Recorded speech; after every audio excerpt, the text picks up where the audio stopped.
জয় স্বামীজি মহারাজ। সবাইকে নমস্কার।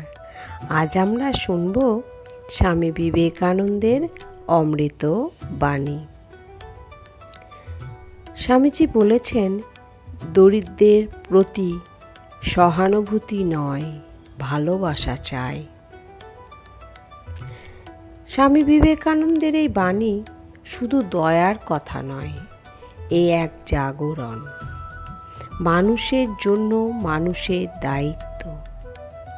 সহানুভূতি মানে দূরে দাঁড়িয়ে কষ্টকে দেখা, কিন্তু ভালোবাসা মানে সেই কষ্টকে নিজের বলেই বুকে টেনে নেওয়া। স্বামীজি বলেছিলেন, যতদিন লক্ষ কোটি গরিব ভাই বোন ক্ষুধায় কাতর, ততদিন আমি ঈশ্বরের মন্দিরে যাই না।